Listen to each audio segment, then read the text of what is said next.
tarde, Futura FM, programa Adão de Resende. Aqui quem está falando é o Matheus.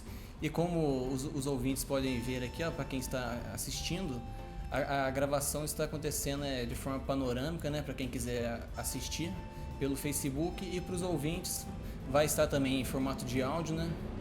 E hoje, como todos podem ver aqui, eu estou aqui para os mais novos o Sambódromo e para os mais antigos a antiga estação ferroviária. E hoje eu estou aqui para conversar com o meu grande colega e amigo, o Coronel Diniz, para falar sobre a Academia Itajubense de História. Coronel Diniz, muito obrigado por Boa tarde. dar experiência. Boa tarde, Adão de Resende, aos senhores ouvintes da rádio, não é?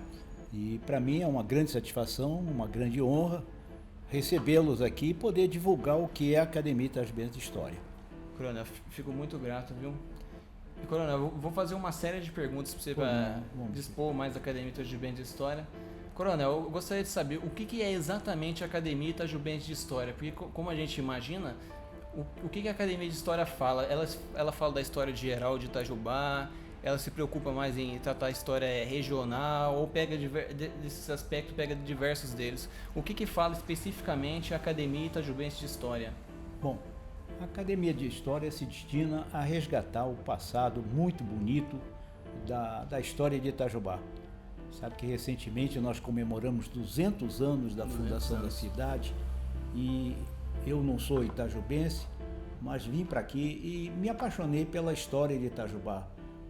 As passagens muito brilhantes que ocorreram desde a sua fundação até antes mesmo, a fundação executada por um religioso, fervoroso, convencido que aqui seria uma grande cidade como foi. Então, para mim é um grande prazer e a Academia de História se destina. Todo mês nós fazemos uma reunião evocando uma figura daqui do passado de Itajubá, uma instituição ou até um evento ocorrido aqui na nossa cidade para rememorar a história de Itajubá. Então a Academia Itajubense de História se propõe ultimamente para falar sobre as personalidades que viveram em Itajubá, não é? Itajubá e vamos dizer, e região, que influenciaram diretamente Itajubá. Você há de entender que Itajubá o município ficou muito restrito. O Itajubá era bem abrangente, bem grande, não é? Até hoje tem aquela polêmica se Venceslau Braz era itajubense ou brasopolense. Ora, quando Venceslau Braz nasceu, tudo era Itajubá. Brasópolis era incorporado a Itajubá, fazia parte de Itajubá. Então nós podemos tranquilamente dizer Venceslau Braz, doutor Venceslau Braz, é itajubense. Então você poderia falar que Itajubá é uma história bem abrangente, né? Uma história que tem diversos personagens, diversas personalidades. No geral seria uma história rica, né? Muito rica. A história de Itajubá é muito rica e nós devemos muita coisa aqui a um grande historiador que passou pela nossa cidade, já nos deixou, já falecido, que foi José Armelim Bernardo Guimarães. Deixou para um patrimônio histórico muito interessante e nós praticamente nos apoiamos no trabalho deixado pelo professor Armelim para divulgar a história de Itajubá. Coronel, foi o professor Armelim Guimarães que fundou a Academia Itajubense de História ou foi anteriormente? Ele foi um dos grandes estimuladores na fundação da Academia de História. A Academia de História foi fundada por um grupo, principalmente um grupo militar. O batalhão, numa ocasião, teve como comandante um grande historiador de projeção nacional, que foi o coronel Cláudio Moreira Bento. O coronel Bento, um historiador nato, veio comandar o batalhão. Logo, a primeira coisa foi a história do batalhão que ele executou, trabalhou, cultivou e enriqueceu com detalhes a história do batalhão.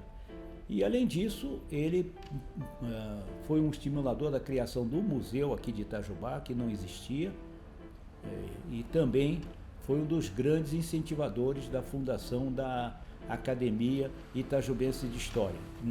Quando fundou, não era propriamente uma academia, e sim uma delegacia subordinada à Academia Brasileira de História em São Paulo.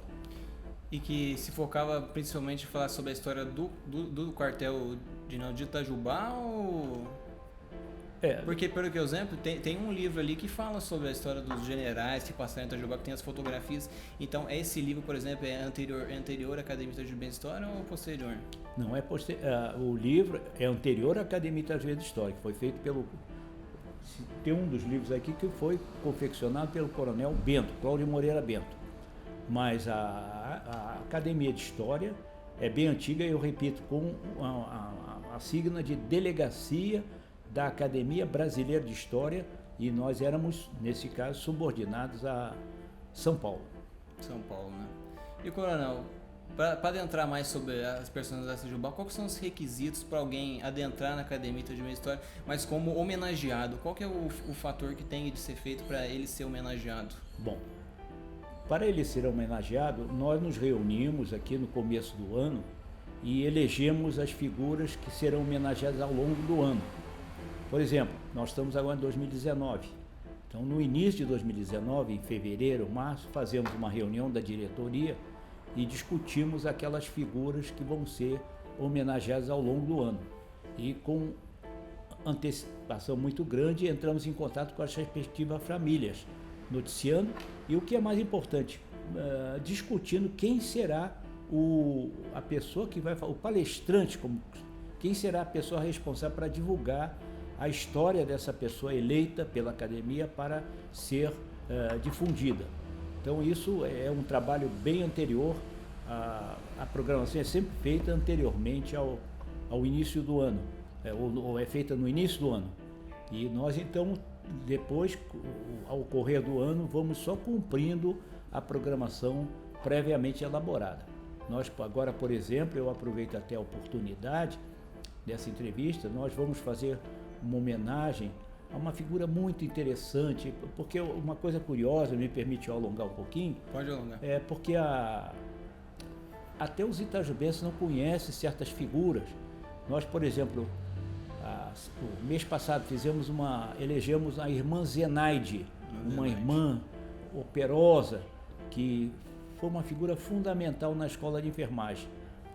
Membros da escola de enfermagem, confesso que não sabiam a riqueza, a força da irmã Zenaide, o patrimônio que ela deixou para a escola de enfermagem. Veja bem, membros da escola de enfermagem.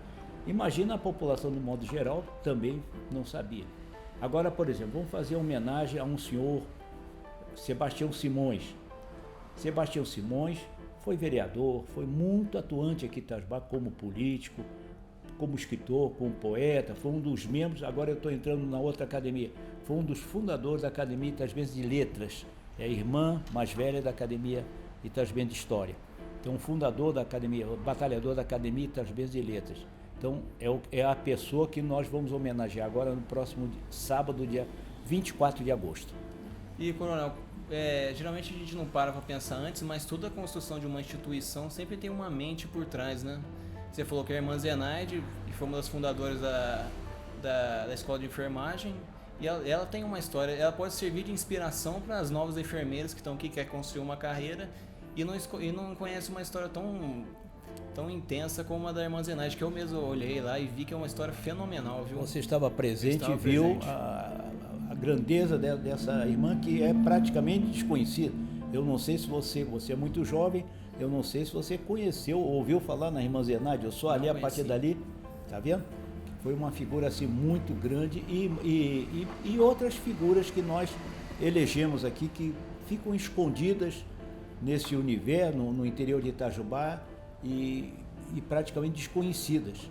Eu fico com muita pena, muita pena dos itajubenses não participarem dessas reuniões, nós divulgamos. Gostaria imensamente que, principalmente os apaixonados por história, estivessem presentes a essas nossas reuniões para nós termos a oportunidade de externar a eles essas figuras que nós estamos homenageando a cada mês. E, coronel, o senhor pode ficar tranquilo que, por exemplo, a missão da Futura FM geralmente é compartilhar esse tipo de coisa para pessoas saberem mais sobre a história. O Votião tem uma espécie de prefixo lá que fala sobre é como se fosse uma espécie de um resumo sobre a história de uma determinada personalidade. Aí foca 1 minuto e meio para falar numa hora específica dessa personalidade específica, né? Para as pessoas lembrarem da construção de Itajubá, que tudo tem uma história anteriormente, né? Exatamente, Isso eu tenho uma admiração muito grande pelo seu Sebastião, seu avô, não é? E ele também é um dos apaixonados por história. Só estou sempre convidando para ele estar presente, talvez por problemas particulares ele não possa estar presente às nossas reuniões, mas todo mês mando convite para ele e gostaria imensamente da presença dele, porque sei o quanto ele estima e quanto ele apoia a história. É porque toda geração precisa ter uma personalidade forte para ela poder se inspirar, para ela levar o conhecimento adiante, né? Exato. Mas enfim. Sem dúvida. O senhor conhece outra academia de história de outra cidade, por exemplo, ou a Academia Itajubá de História é uma coisa única, uma coisa que só tem no sul, inclusive no sul de Minas, só aqui em Itajubá? Você conhece outras cidades que têm academias de história, academias... Bom, eu sei que outras cidades têm academia de história, mas não as conheço. A única que eu conheço, com mais detalhe, inclusive a Constituição, a presidência, tudo, é a Academia Brasoporense, fundido História, Letras e História. Essa tem a academia, tem um grande apoio lá das autoridades locais e funciona normalmente e com quem, em vez em quando, nós trocamos ideias. As outras eu sei que tem em algumas cidades aqui, mas eu confesso que não as conheço. Não tem conhecimento. Não tem conhecimento. Coronel, eu estou vendo que aqui na Academia Itajubá de História o senhor tem grandes arquivos aqui, tem todos do primeiro ao último volume do Jornal Sul de Minas, tem do primeiro Jornal de Itajubá, qual que foi mesmo? Tem o Itajubá, né? É a Verdade, né? A Verdade. Tem vários os jornais que alguns tiveram uma duração efêmera, mas fizemos questão de guardá-los aqui. Temos jornais de 1880, a partir daí temos jornais antigos, você citou a Verdade e outros nomes aí que não me ocorrem. O Itajubá, esse nome, o Itajubá, correu várias vezes em jornais aqui, e como você frisou bem, nós temos a coleção do sul de Minas. Isso graças a uma grande figura que passou por aqui também, ligado à história, João Aldano, que foi por muito tempo o fundador do sul de Minas. Então João Aldano faleceu e essa coleção andou percorrendo alguns locais e no final está conosco aqui a coleção João Aldano, que é uma coleção desde o número 1 do sul de Minas, nós temos aqui. Foi o próprio João Aldano que entregou para o senhor? Não, o senhor teve que correr atrás? Tivemos que correr atrás, foi. Aliás, ele até essa coleção não era para vir para cá inicialmente. Era destinada, eu não sei, não me pergunto, que eu não sei porquê, mas foi para o Asilo dos Velhos. Não sei por que ele destinou quando faleceu, quando foi lá para o Asilo dos Velhos. Mas depois ela percorreu alguns locais e tivemos aqui algumas figuras que nos ajudaram e conseguimos trazer para aqui, que afinal de contas é o local onde tinha que estar a Academia de História, não é?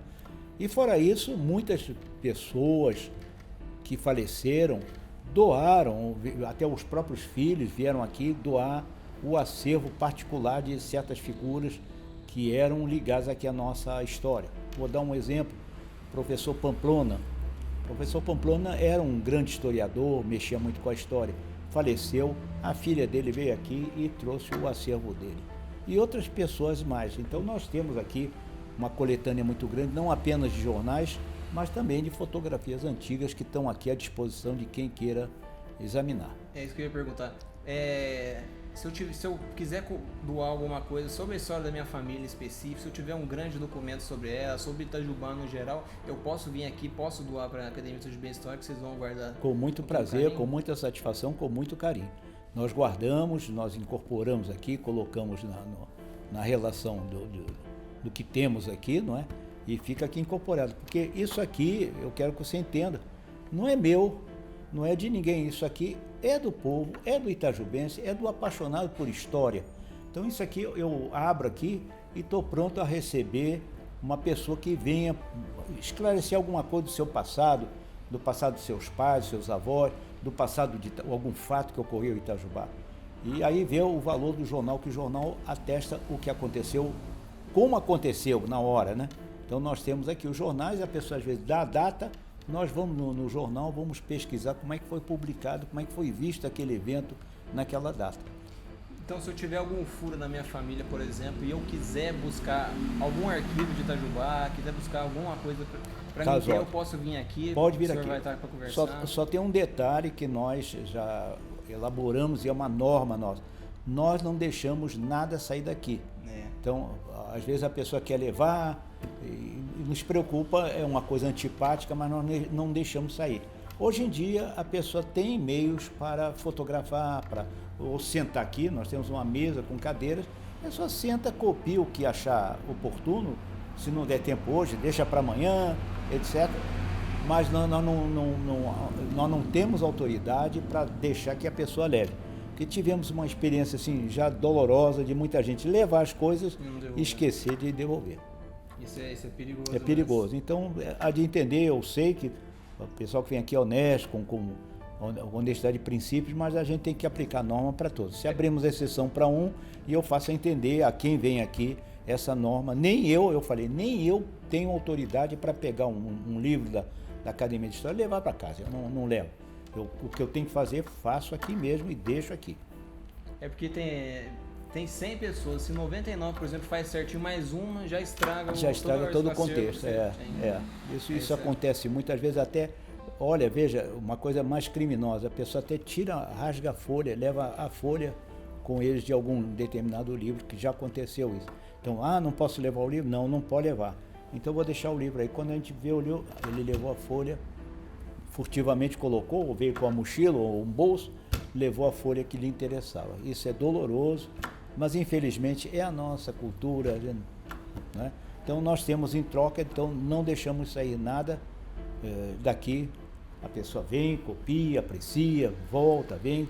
Também, outra coisa, a hora que a pessoa marca que vem aqui, eu me antecipo de casa, estou aqui para dar o apoio para mim. E quando a pessoa vem, não é um desafio só para a pessoa, é um desafio para mim também. Eu procuro saber o que ela quer e eu me engajo com ela na pesquisa. Eu tendo tempo, eu vou pesquisar com ela o que ela deseja. E parece que algumas pessoas, no geral, não têm um certo respeito por eventos históricos, né? Anteriormente, por exemplo, tem um evento aí na Praça do Soldado que roubaram a placa de bronze que tinha os coisas, vandalismo, né? O vandalismo atua. Não, roubaram, o que mexeram foi a baioneta. A baioneta do soldado, aquela ponta da baioneta, eu não sei porquê.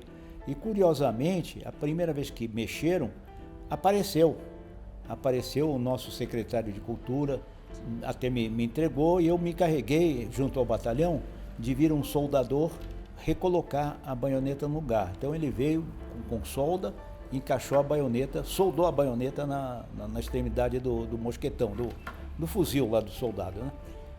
Mas daqui a algum tempo depois, eu não sei como é que conseguiu subir lá, porque é um lugar tão visível ali, não sei que furtivamente pegou e roubou essa baioneta. Agora é lamentável uma figura daquela com a baioneta quebrada, como pode atestar lá, como está lá. Coronel, que horas que a pessoa ela pode vir aqui, ela pode vir ver o documento que ela quiser? Que hora que o senhor está aqui para ela? Olha, como eu falei, eu estou aberto ao horário que ela venha, quer dizer, dentro do expediente aqui do museu, se ela marcar, garantiu que vem 3 horas, eu estarei 3 horas, se garantiu que vem 1 hora. Agora, não havendo horário, eu normalmente estou uma parte da manhã e uma parte da tarde aqui. Eu venho em torno de 2h30, 3 horas, eu estou chegando aqui, saio quando acabar o expediente aqui.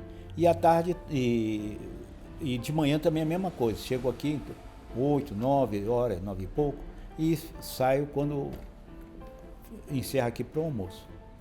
Então não tem um horário, eu me preocupo, se a pessoa vier aqui e marcar um horário, ou marcar por telefone, ou marcar que vem determinada hora, aí é um compromisso meu de estar aqui presente para abrir e atender a pessoa. Coronel, o senhor que está aqui todo dia, o senhor geralmente vê que as pessoas têm um certo engajamento de querer buscar o passado delas, querer pesquisar, ou o senhor acha que o pessoal não tem muito interesse, que o pessoal não... Olha, é variado isso, né? Depende de cada um, depende o interesse de cada pessoa, né? Sendo que aqueles que estão mais interessados nas pesquisas e tudo, nós prontamente convidamos para incorporar, para fazer parte da nossa entidade. Porque tem gente que, sem querer, a gente descobre que principalmente alguns jovens aqui apaixonados por história. E a gente começa a contar alguns fatos históricos assim, mais apaixonados ficam pela história e nós acabamos até atraindo essas figuras para incorporar a academia. Porque a academia tem vários membros. Então não precisa, às vezes a pessoa está pensando que tem que fazer uma palestra para incorporar, para se fazer parte da academia. Não há obrigatoriamente necessidade de fazer uma palestra, pode fazer parte dentro de um tipo de uma categoria da academia. Mas se ela adentra a academia de história, ela tem que entrar dentro de uma cadeira ou ela... É isso que eu falei, não, se ela, bom, aí depende, porque tem os acadêmicos. Os acadêmicos, nós temos 50 vagas, aí são vagas fixas, 50 cadeiras. Cada cadeira tem um patrono, uma figura do passado aqui que marcou Itajubá, são 50, que isso já foi, ainda agora falando com o professor Armelin, ele trabalhou para essas 50 cadeiras, já estão registradas aqui. Então, esses são os acadêmicos. Esses têm que fazer obrigatoriamente uma palestra para ser incorporados como acadêmicos. Mas temos outros níveis de sócios da academia, não obrigatoriamente, ele entra para ser outro tipo, outra categoria. Nós chamamos os honorários, diversas categorias. Se a pessoa mora longe, gosta aqui, mas não pode estar sempre presente, então são correspondentes. Então, tem um acervo muito grande de membros da academia, não se resume só aos 50 acadêmicos. Então, o senhor acha que a pessoa... E em relação aos mais jovens eles são mais engajados? Porque aquele dia que eu vim conversar com o senhor quarta-feira, o senhor tinha ele tinha vindo um monte de crianças aqui ver o sambódromo, como é que é? Tinha que vocês vão ver o Vera. Eles demonstraram que eles eram apaixonados, assim, pelo conhecimento histórico? A criança ainda é muito novo, assim, para incorporar para a história. As crianças aqui, do modo geral, a gente até tem que tomar cuidado com o que fala, porque dependendo do nível, tem criança aqui que vem aqui para ver um esqueleto, vamos dizer assim. Quando fala em museu, eles associam, como é que chama um bicho grande? Dinossauro. Um dinossauro.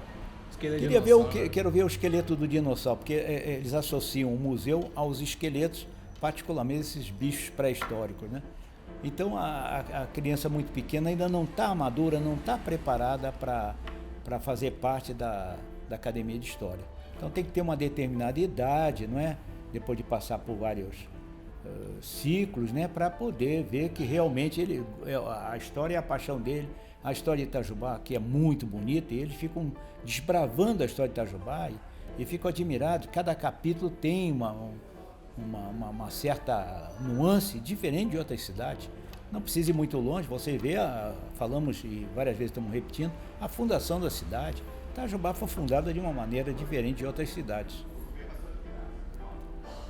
Então os jovens eles são mais receptivos? Então. Não, a maioria gosta de história. Eu até fico triste porque eu acho que as próprias escolas e instituições tinham que estimular mais a história local, né? Que a gente pergunta a uma criança alguma coisa, qual é o presidente da República que era de Itajubá? Muitos não sabem dizer. Quem foi que fundou Itajubá? Não sabem dizer.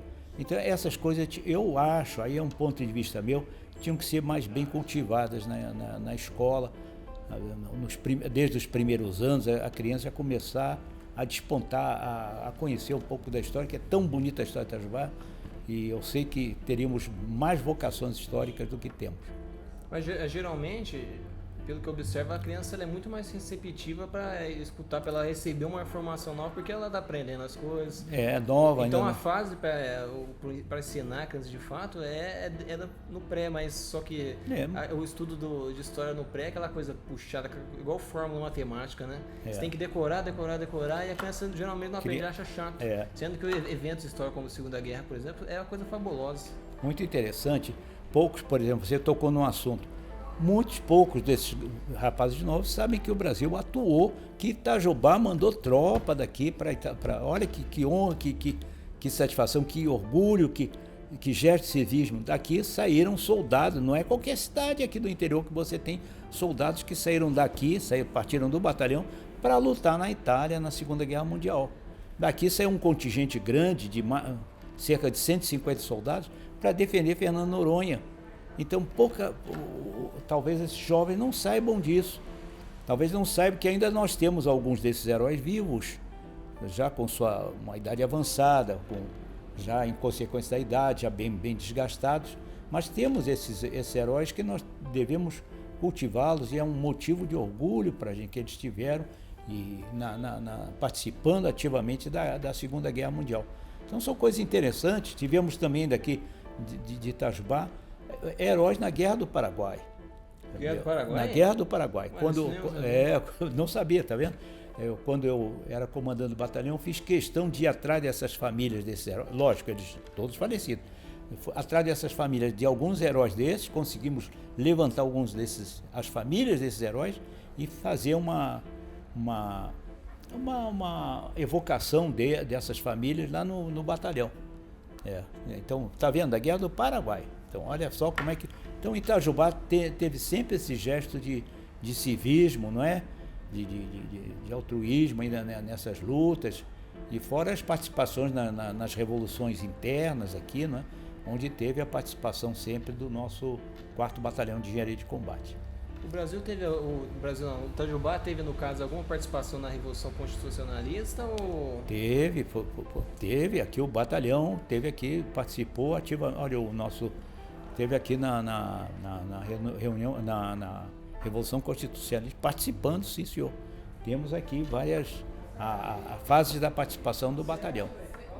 O senhor sabe, por exemplo, também relacionado à participação do Itajubá, por exemplo, no golpe de 64, o que estava passando por Itajubá nessa época, nesse momento? Porque, às vezes é interessante saber o que estava acontecendo geralmente naquela cidade, num evento tão importante quanto o Brasil.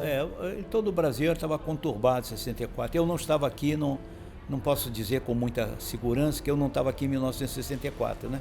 Eu não servi no batalhão continuamente. Eu vim para cá em 1958, em 61, 62 eu saí. 61, 62 eu saí. E depois estive até bem longe daqui, não poderia falar com muita precisão como é que foi a Revolução aqui.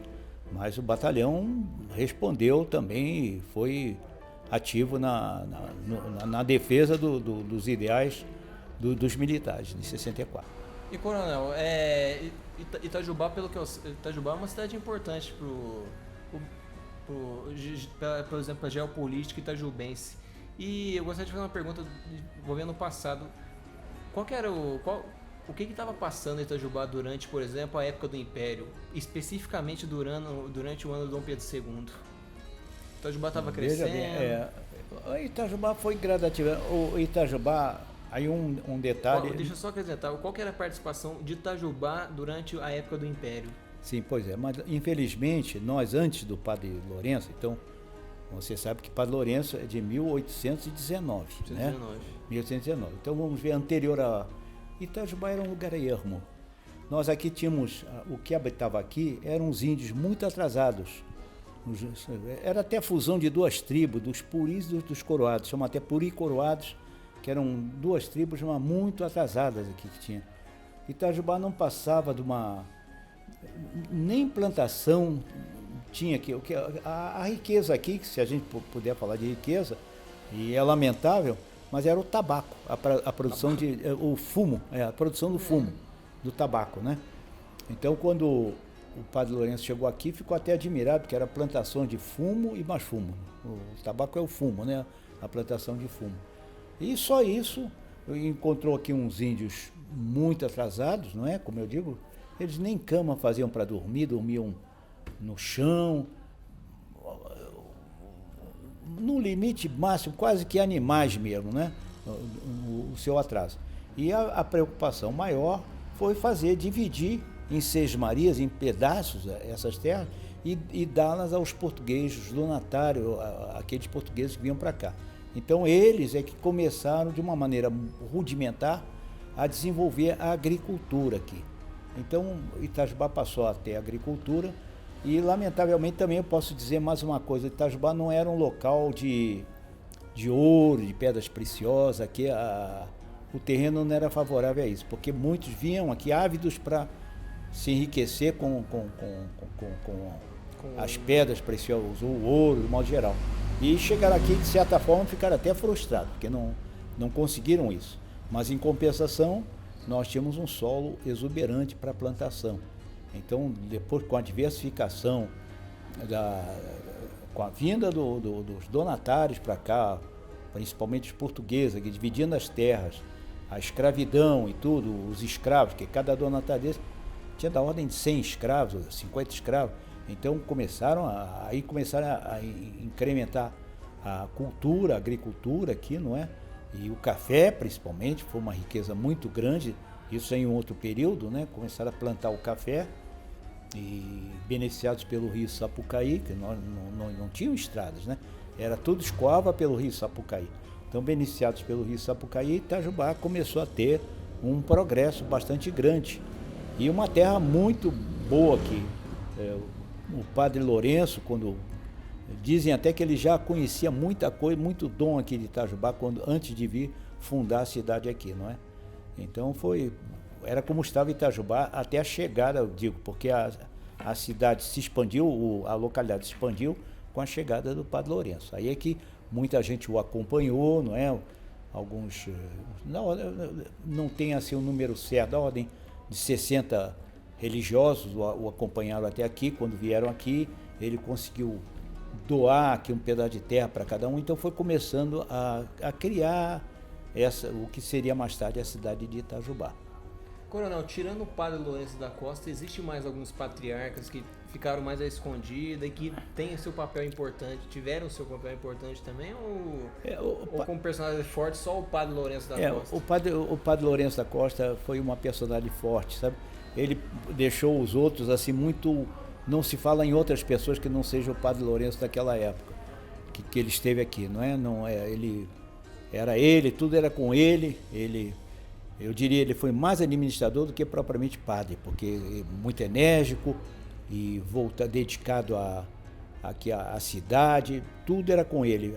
A história não registra outras coisas, era ele.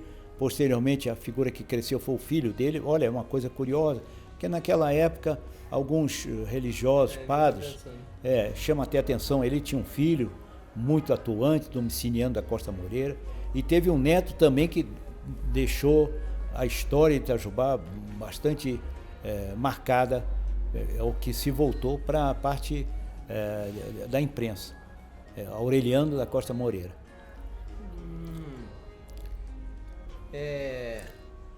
E o senhor estava falando em relação aos índios, né? Existe algum documento mais conciso? Existe descendente desses índios aqui em Itajubá ou todos já se dispersaram? Não temos muito pouca coisa. Não. Temos umas histórias aqui. Itajubá tem umas histórias muito curiosas, muito interessantes, porque o governo português encarregou um cidadão, uma pessoa ilustre, naquela época chamavam de piloto, não tem nada com avião, né? Era piloto, era o que fazia as demarcações de terra. E ele se misturou com os índios, esse português. Tanto que ele é conhecido como pouca roupa, fraca roupa, é o termo que ele era vulgarmente conhecido. Ele é que fazia as divisões.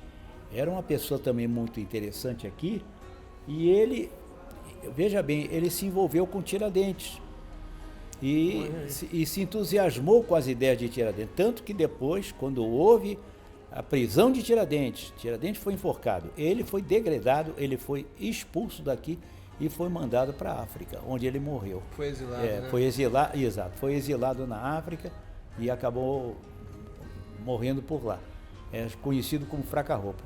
É Antônio Lopes, eu tenho um outro ele é como se fosse o João Rebelo de Itajubá, né? Exatamente. Fazia o intermédio entre os índios e os portugueses. Exatamente, era esse Fraca Roupas. E ele foi um entusiasta, aqui ele propagou as ideias de Tiradentes, veja, as ideias de Tiradentes, e depois houve a apuração dos fatos, né? E ele esteve envolvido, foi preso e foi degradado, foi exilado lá para a África. Então Itajubá tem algum dedinho, por exemplo, na Inconfidência Mineira, exatamente, né? tem muito interessante. Itajubá tem uma participação muito grande na Inconfidência Mineira e agora está sendo muito divulgado a participação de Itajubá na abolição da escravatura, né? Porque Itajubá foi a primeira cidade de Minas a abolir a escravatura. Antes, antecipando a Princesa Isabel, Itajubá aboliu os negros aqui, os fazendeiros se reuniram, aqueles grandes fazendeiros, que aqui era só povoado por grandes fazendeiros. Quando eu falo, fazendas enormes, não sabiam começar nem terminar, porque eram glebas de terra muito grandes. E eles se reuniram e chegaram à conclusão que vamos emancipar os negros. Muitos negros não queriam ser emancipados, porque já estavam habituados naquela vida, tinham um certo amor pelo patrão, o patrão o conhecia, existia já até uma intimidade quase familiar entre o negro e o patrão. Mas eles se reuniram e decidiram em assembleia, tudo registrado, a abolição da escravatura em Itajubá. E anteciparam cerca de uns 3 ou 4 meses antes da Lei Áurea. Então foi um movimento que não foi um movimento dolorido, por exemplo. Para que não. Tranquilamente e cobre de glória Itajubá, né? Que ela se antecipou à Lei Áurea. Quer dizer, quando a Lei Áurea chegou aqui, não teve efeito aqui, que já estava os negros já estavam emancipados. Aqui nós tivemos, falando em negros, nós tivemos uma colônia chamada Berta. Eu não sei por que esse nome Berta. É uma colônia chamam quilombo, uma espécie de um quilombo. Esses quilombos, os negros fugidos daqui, certamente entravam em choque com o patrão, fugiam daqui e se dirigiam para esse local, aqui na divisa com Piranguçu, chamado Serra de Pouso Frio, é aqui perto de Piranguçu. Então ali formou-se uma colônia, um quilombo, vamos dizer assim, uma cidade, uma aldeia só de negros. E como é que eles sobreviviam? Assaltando as caravanas dos mercadores, das pessoas que passavam ali, né? Então espalhava o terror aqui toda a cidade, né? Aquilo criou um quadro muito complicado aqui para Itajubá, né? Isso foi até antes do Padre Lourenço, para ter uma ideia, antes do Padre Lourenço, esse quilombo. Então havia um temor muito grande por esse quilombo. E uma coisa curiosa, como ele apareceu, cresceu, sumiu. Agora não me pergunto por que sumiu. Parece que uma epidemia, uma peste, alguma doença arrasou, acabou com eles. Acabou e... É que não havia controle de doença, né? Eles lá ficavam isolados, certamente. Mas aquilo foi muito conhecido e muito famoso, vamos dizer assim, muito temeroso, né? O pessoal numa tensão danada com relação à Berta. E eu estava até esperando para pensar aqui, né? Porque a Lei Áurea foi uma coisa dura, por exemplo, para os proprietários de terra, porque eles queriam o ressarcimento dos escravos, um ressarcimento em dinheiro dos escravos e não tiveram. E aqui em Itajubá, principalmente, eles foram por livre e espontânea vontade. Exatamente. Isso é uma glória que nós temos aqui em Itajubá. Consta que os grandes fazendeiros foram ressarcidos pelo governo, gradativamente foram ressarcidos porque eles compraram o escravo, né?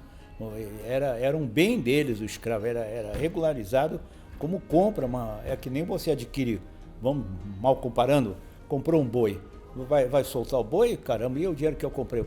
Então eles foram ressarcidos, houve um plano lá e eles receberam algum dinheiro, não sei se...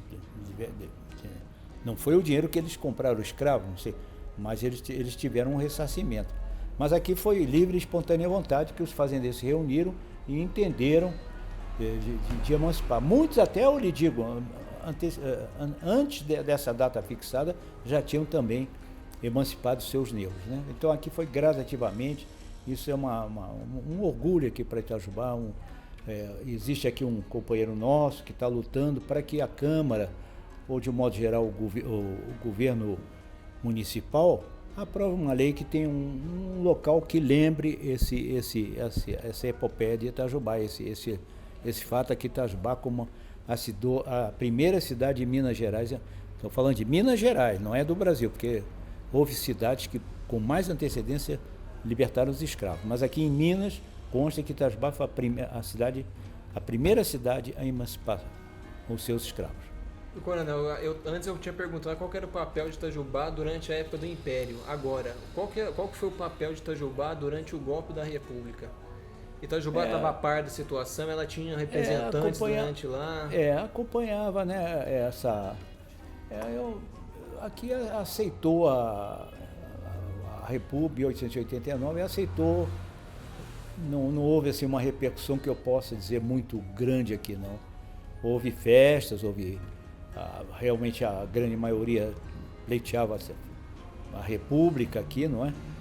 Mas eu não consto que Itajubá teve uma repercussão muito grande esses fatos, não. Mas durante até após a República Velha, Itajubá foi um local calmo, porque durante o governo do Floriano Peixoto O Brasil aquela foi uma agitação loucura. toda. Mas aquilo se limitou ao Rio de Janeiro, a capital Rio de e Janeiro, tudo. né? Até Não, o Pernambuco, né? agora Salvador. aqui em Itajubá não consta que tenha havido uma grande, pelo menos os livros de história não falam em grandes comoções, repercussão assim maior, não. Não tem nada de... Foi aceito assim com mais complacência, com mais... Não houve...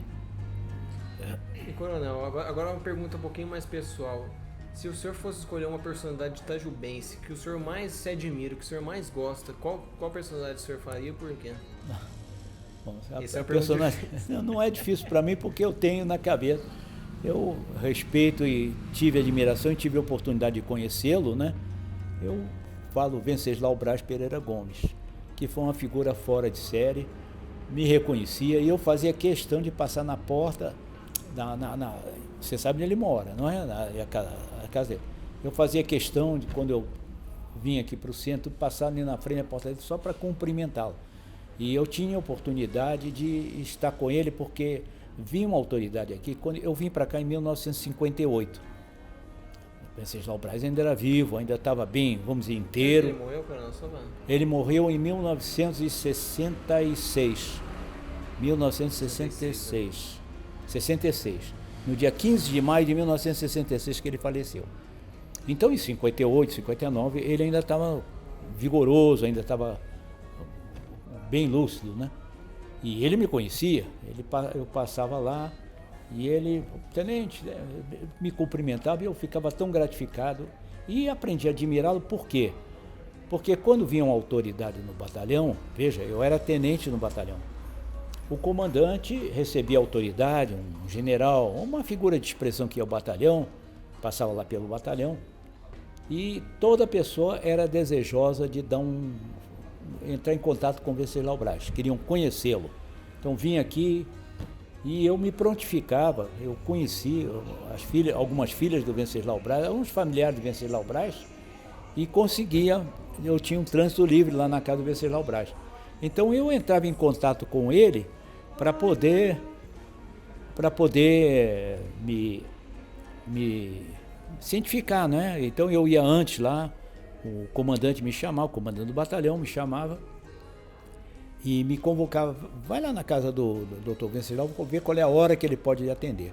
Era um prazer muito grande para mim. Na hora eu ia, aí conversava com o Dr. Venceslau Braz, que está o fulano, o marechal fulano, que queria dar um abraço no senhor, o general fulano, o doutor fulano estava visitando o batalhão, faz questão de vir dar um pulinho aqui, e marcava um horário com ele. Aí eu ficava sentado num canto, só ouvindo o doutor Venceslau Braz conversar com ele, todas essas passagens que ele teve, porque o governo dele foi muito agitado, foi um desafio para ele, né? E ele saiu com muito brio de todas as injunções. E se for falar do governo dele, nós vamos ficar até de noite aqui. Os problemas que ele enfrentou, basta dizer que ele foi presidente do Brasil de 1914 a 1918. Foi a Primeira Guerra Mundial. Primeira Guerra Mundial. Você vê que vamos dizer, que pepino, ele pegou, né? A Guerra Mundial. E pegou um Brasil habituado com determinados procedimentos que ele era contra esses procedimentos. Pegou até a época do Plínio Machado, né? Pinheiro Machado. Pinheiro Machado lutou contra esse Pinheiro Machado, que esse Pinheiro Machado achava que o que o Pinheiro Machado falasse, o presidente tinha que cumprir. E ele entrou em choque com o Pinheiro Machado, tanto que injustamente foi acusado de ser o mentor do assassinato de Pinheiro Machado. Não tinha nada. Então, coitado, ele sofreu muito com injustiça, enfrentou o problema na guerra chama contestado, a guerra que eu digo, um confronto entre Paraná e Santa Catarina, que teve que arbitrar. Então ele pegou, no final em 1918, pegou uma epidemia muito grande, chama gripe espanhola, aí se sobressai a esposa dele, Dona Maria Carneiro, se sobressaiu nesse trabalho, tudo com relação aos doentes, tudo. Foi uma coisa fantástica aqui. Então, se falar para o Venceslau, você se prepara que eu vou ficar falando todo o tempo aí. Então, eu caracterizo o Dr. Venceslau Braz Pereira Gomes, caracterizo também o Dr. Aureliano Chaves de Mendonça, Dr. Aureliano Mendonça Chaves, também foi uma figura, um político muito interessante que teve aqui, não é? Então são figuras que se destacaram aqui que eu posso ressaltar. Coronel, outra pergunta pessoal. O senhor que é uma pessoa estudada, um general da reserva do Exército, por que o senhor especificamente escolheu para depois, na época da aposentadoria, porque eu não sei se um militar entra na aposentadoria, ele só entra na reserva, não é? Vai para a reserva, depois eu já sou aposentado. Que fica na reserva até uma determinada idade. Passou de uma determinada idade, já não é mais chamado é aposentado. É o meu caso, eu já sou aposentado. Mas então, por que o senhor escolheu justamente a história para te acompanhar durante esse período que o senhor está aposentado? Veja bem. O que o senhor vê na história de tão importante que o senhor quer dedicar, por exemplo, a vida sua? Olha, por natureza, o militar é afeto à história. A gente sabe que a história é fundamental. Nós somos impregnados pela história. História das batalhas, história das guerras. Nós aprendemos para não repetir os erros do passado. Então nós temos que ver como é que foi essa batalha, por que nós perdemos, quais foram os pontos falhos da batalha, principalmente explorando aquelas fases menos favoráveis, né?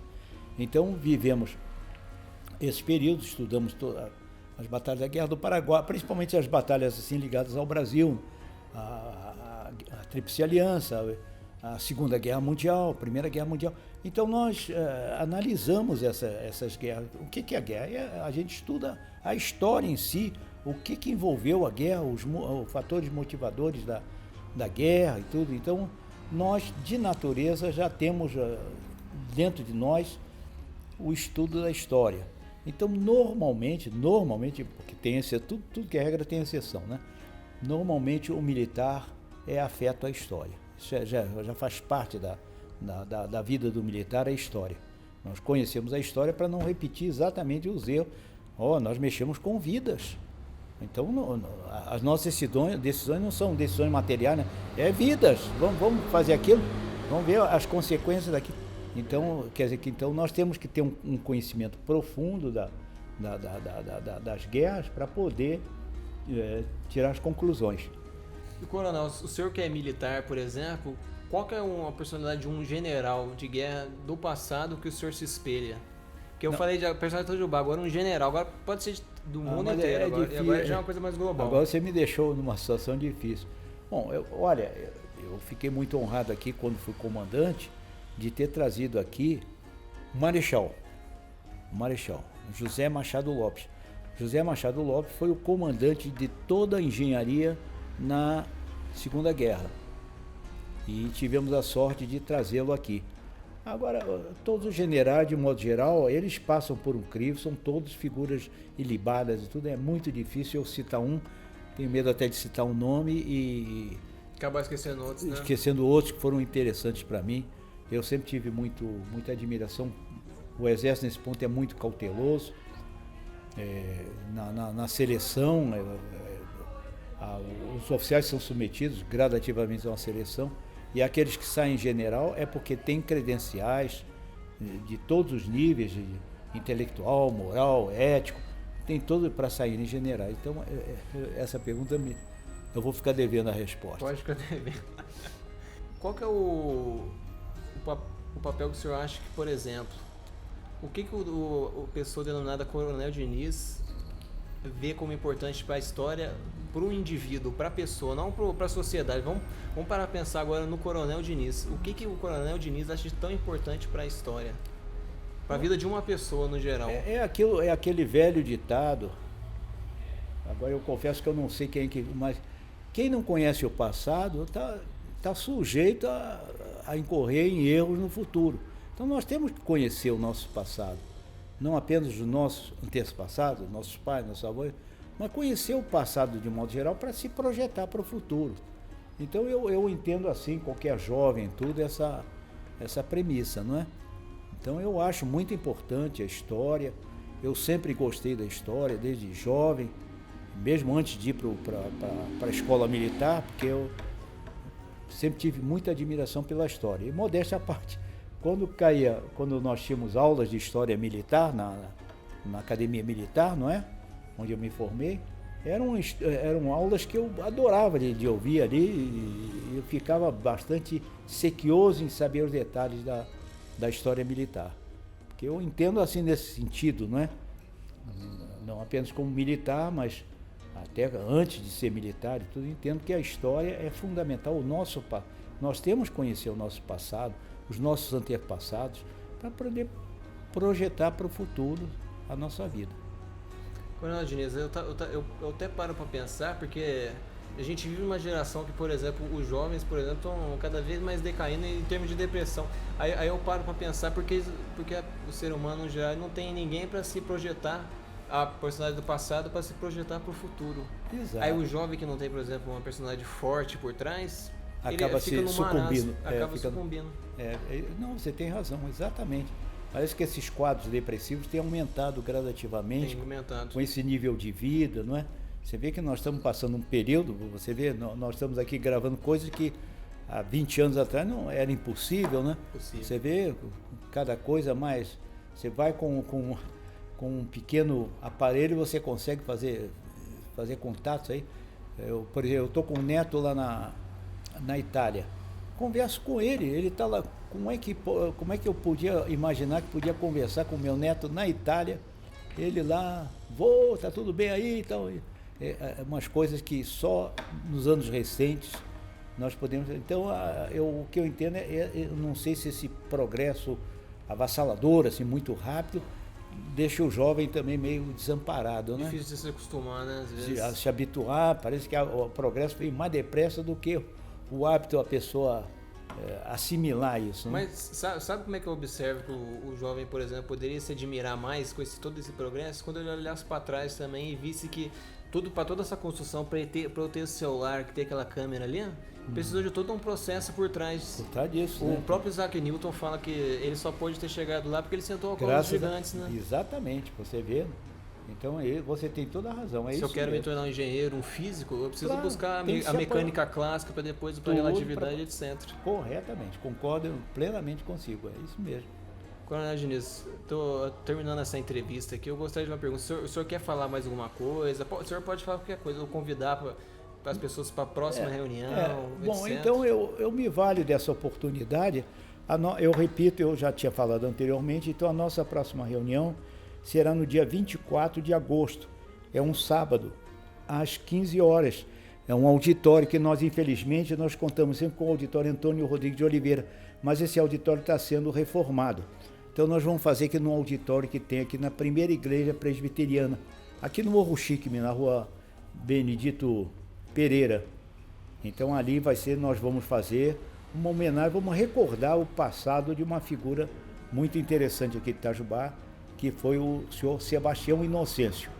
Eu convido, as reuniões da academia são abertas, então a pessoa pode ir, procuro sempre ter o apoio da imprensa, agora mesmo estou recebendo o apoio para transmitir essa reunião e é extensiva a todos, particularmente parentes, amigos, admiradores do senhor Sebastião Inocêncio, Sebastião Simões, do senhor Sebastião Simões, e quem desejar também, por curiosidade, ir lá assistir, que vão lá, que vai ser muito interessante, vai ter a participação de muita gente nessa reunião. Então, todo mês nós temos uma reunião e é sempre um prazer eu receber o pessoal de fora, gente que gosta de história, principalmente, em nossas reuniões. Não é restrita a determinada população. Coronel, eu sou suspeito, mas eu também recomendo, que eu acho as palestras fenomenais. Você testemunha, teve na reunião, gostou da reunião, Gostei. Não foi? Então é naquele estilo, nós procuramos não retardar muito, marcamos 15 horas, iniciamos logo depois e às 17 horas no máximo estamos encerrando a palestra do homenageado. Coronel Diniz, muito obrigado mesmo pela entrevista, viu? Te agradeço demais, viu? A Futura FM está sempre à disposição do senhor, da Academia Itajubense de História e etc, viu? Muito obrigado mesmo. Nada. Eu, mais uma vez, agradeço a sua vinda aqui, é um grande prazer e me coloco inteiramente à disposição quando quiser fazer uma entrevista, algum detalhe que a gente possa ser útil. Estamos aqui abertos para lhe informar. Tá, joia, Coronel. Tá, muito obrigado. Voltamos agora com o programa Adão de Resende.